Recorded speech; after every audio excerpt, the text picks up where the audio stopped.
inta aad iska ilaalisid waxa ku sahlanaan doonta si dhib yar inaad Facebook lacag ku samaysid. Dhawaada saaxiibada ku xiran bogga geesiga guuxa. Maanta waxaan rabaa inaan ka hadlo 5 qodob oo ay muhiim tahay inaad iska ilaalisid ama 5 qalad oo ay muhiim tahay inaad iska ilaalisid marka aad ku cusub tahay Facebook ama aad rabtid inaad Facebook page lacag ka samaysid. 5 qodob inta aan ugu galin haduusan page ka follow ku yahay follow soo dhe muuqaalka like saar siina share gareey si uu meel dheer u gaaro.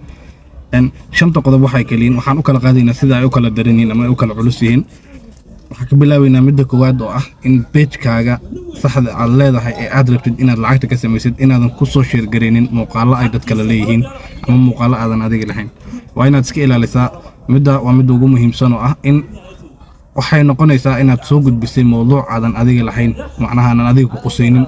midda oo ah sharing video inaad iska ilaalisid waa muhiim. midda labaad oo ah profile page iyo profile way keenin profile-kaaga saxda ah ee aad page-ka ka dhex samaysay isagana waa inaadan waxba ka soo share gareynin aad u ilaalisaa sida aad u ilaalinaysid page-ka oo aad rabtid inaad lacagta ugu samaysid. sidaas la mid ah waa inaad profile-kaagana ka ilaalisaa inaad muuqaal oo qof kale leeyahay ama muuqaal page-kaaga aad soo dhigtay inaad ka share gareysid profile-kaaga waa inaad ka ilaalisaa.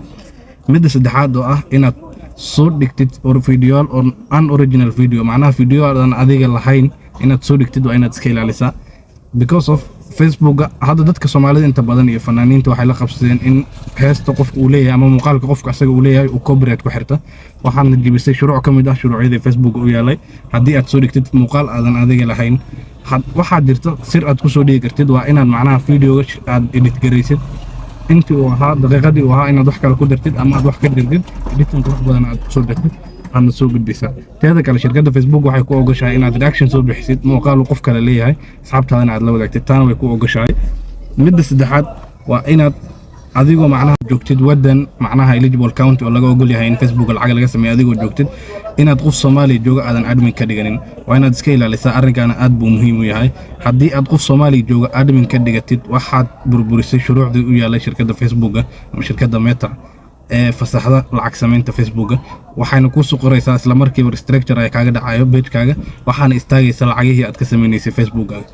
qodobka u dambeeya waa qodobka 5aad isna waa qodob aad iyo aad muhiim u ah. haddii tusaale ahaan aad joogtid Soomaaliya ama Ethiopia dalalkan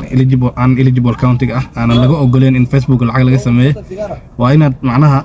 haddii Facebook ay ku fasaxaan monetization-ka ama inaad lacag ka samaysid waa inaad iska ilaalisaa adigoo jooga Soomaaliya ama Ethiopia inaad ku setup gareysid dalkaas waa inaad raadisaa dal kale oo eligible county ah si aad ugu setup gareysata Facebook-gaaga aad lacag ugu samayso.